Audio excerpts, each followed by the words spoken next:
Hello again. Thanks for being able to join us once more. We're glad to be able to communicate with you. I hope that each of you got something out of our previous studies of the Bible other than confused. We had done a study on names in the Bible and also a study on the Beatitudes. So I would expect right now, if I were to ask you which one of the Herods had Jesus executed, you would be able to answer that question. Now, the fall and winter this year, I'm going to spend some time on the Ten Commandments. This was a topic that was recommended by members. It is a hot topic, needless to say, when you consider the controversy the Ten Commandments have created within our society today. But before we get to the nuts and bolts of our study, there are several things I would like to do first. Things that help you to understand and to prepare yourself for this study. First of all, let's take an overview of the Law of Moses and consider what it was and why it existed. And I'm going to read the official definition of the Law of Moses. This is according to the Hebrews. The law of Moses is the body of law that God gave to ancient Israel through Moses as mediator. The law of Moses is found in the Old Testament books of Exodus, Leviticus, Numbers, and Deuteronomy, which is considered part of the Torah, or the first 5 books of the Bible. Now that's the official cut and dried explanation. According to Jewish teachings, there are 613 different laws that are considered part of the Law of Moses. Not 10, 613. And the breakdown comes to 365 of the thou shall not variety and 248 of the thou shall variety. These laws cover almost everything that a person could or would do in their daily life. What you ate, what you wear, what you do in terms of cutting your hair, who you can marry, how to properly cover a tent, how to cook certain dishes, what your relationship with your neighbor will be, how to celebrate the Sabbath day, how to sew a patch on a garment. You know, there really was not a whole lot left undefined in the daily life of the Jewish people. And not all of those 613 laws would apply to everyone. Some of those laws applied only to women, some of them only for priests, some only for farmers, and some only for merchants. For example, a woman would be required to have to cleanse herself in the temple after having given birth to a baby. Obviously, a man would not have to worry about that.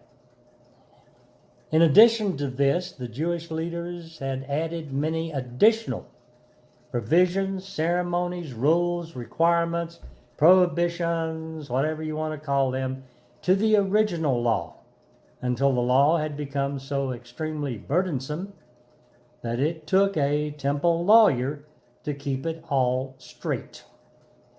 Those innovations were known as traditions of the elders. And by Jesus' time, the tradition of the elders had pretty much equaled the 613 plus some.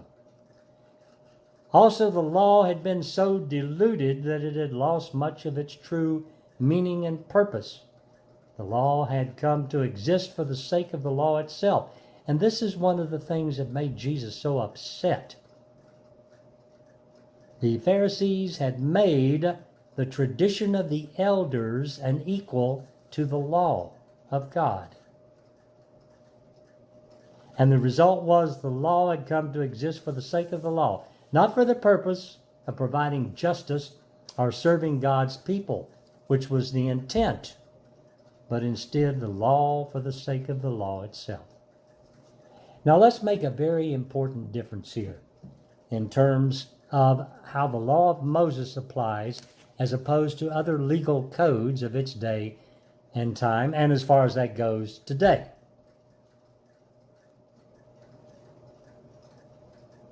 A breaking of one of the commandments was considered an offense against God. It was a sin. Rather than an offense against society, it was against God. Let me give you an example. The legal statutes in our society today say that murder is a felony. Now, some people still see it as a sin, and rightfully so. Under Mosaic law, murder was a sin against God, not the state of Israel, but against God. Therefore, the trial would be in the temple of God, not in the courts, where the state of Kentucky would prosecute John Doe for the crime of murder in the first degree of Jane Doe. Murder was a violation of one of the Ten Commandments. It was a crime against God, not against the state. Israel was what we refer to as a theocracy, and they were to remain a theocracy until Saul became king. Then they became a monarchy. And that is a very important difference for us to understand between Israel in its day and time and other kingdoms, and for us to understand today. Now, a lot of those 613 laws, especially those that pertain to clean and unclean, both in body and in the foods that were eaten, existed because of health issues.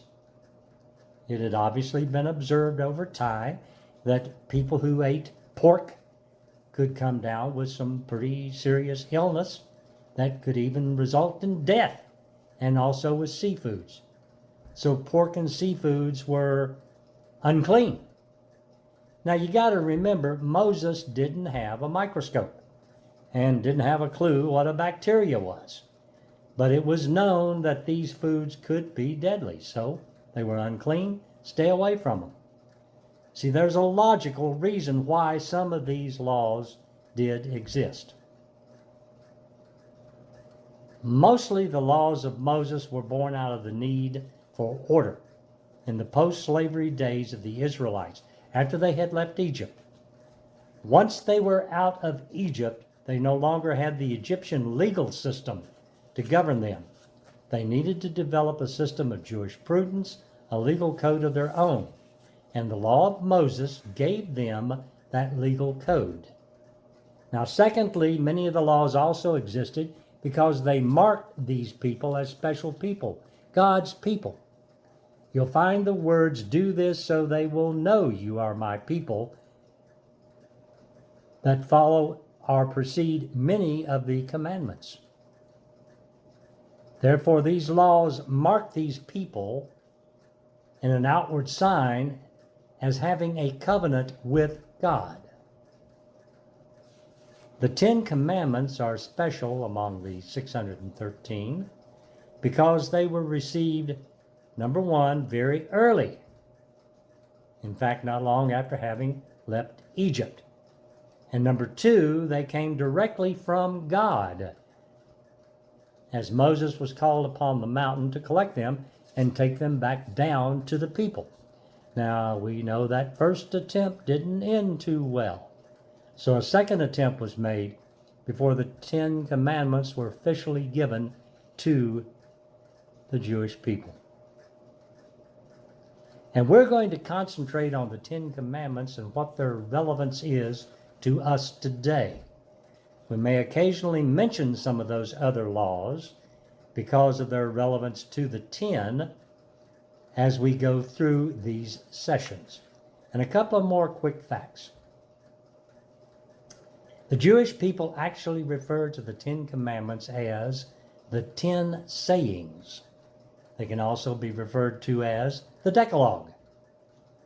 The law of Moses came to be over a period of time. It actually began before they left Egypt. They also received some laws while leaving Egypt, some during their travel in the desert, including the Ten Commandments, and others came about after they had already reached the Promised Land. Most of the traditions of the elders were added much later. Now, in this study, I intend to concentrate on each one of the Ten Commandments and show why they are relevant to us today and how they fit into the commandments of Jesus and into our duties as Christians. First thing I would like for you to do is get 2 Bibles so that you can compare the listing of the 2 versions of the Ten Commandments.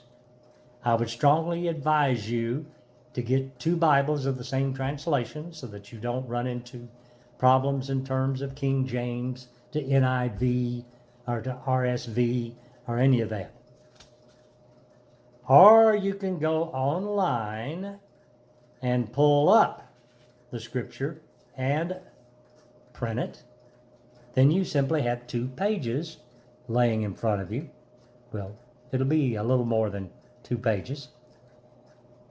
And you won't have to shuffle through a Bible. But you will need a Bible in front of you during this study. Now first go to Exodus chapter 20, verses 1 through 17. Then go to Deuteronomy chapter 5, verses 6 through 21. Let me repeat those. Exodus chapter 20, verses 1 through 17, and Deuteronomy chapter 5, verses 6 through 21. Mark your Bibles or prepare your copies, whichever you decide to do. Now, I'll tell you in advance the 2 versions, I should say, are not identical word for word. They do not contradict each other, but they do put a slightly different twist on what is being said. Primary difference is that in Exodus, Moses is being given the 10 Commandments for the first time, and he's presenting them to the Israelites for the very first time. Thus we have the original version. In Deuteronomy, Moses is speaking to an assembly of Israelites approximately 5 weeks before his death. And he's going over the 10 Commandments at that point. Additional verbiage is found in Deuteronomy, not found in Exodus. But remember, the Deuteronomy version came years after the Exodus version. And it came, of course, after the laws had been applied for several years. Now, it's not unusual over the period of time for a law to modify itself. What we refer to as benchmarks, when the courts make decisions, can alter or change the interpretation of a law. It's not unusual for us. Supreme Court once upheld equal but separate and then overturned it. Supreme Court once upheld Roe versus Wade and then overturned it.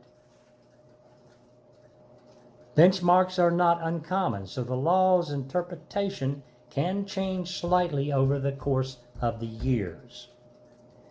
Now, I'm not going to get too involved in the details that closely.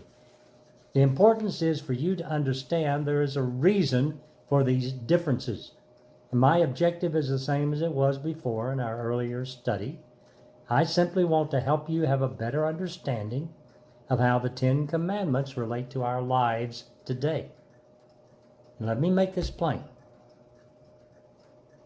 I'm not writing a PhD dissertation, so I'm not going to split hairs over verbiage or get into deep theological arguments that are not relevant to the basic understanding of the 10 Commandments.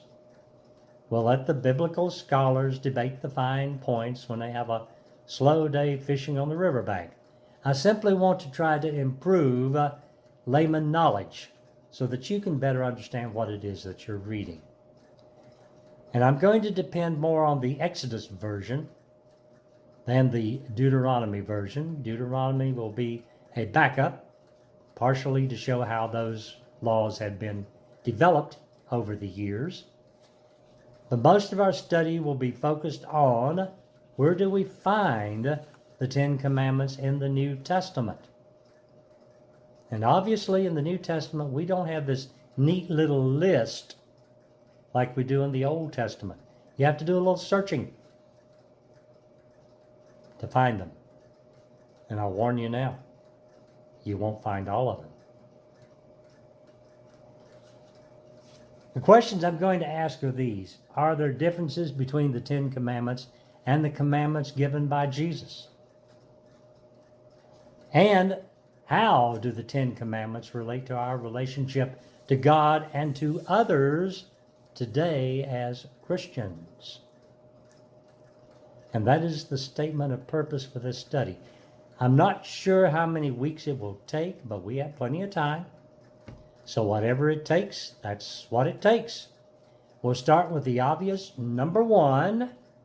And God spoke all these words, saying, I am the Lord your God who brought you out of the land of Egypt, out of the house of bondage.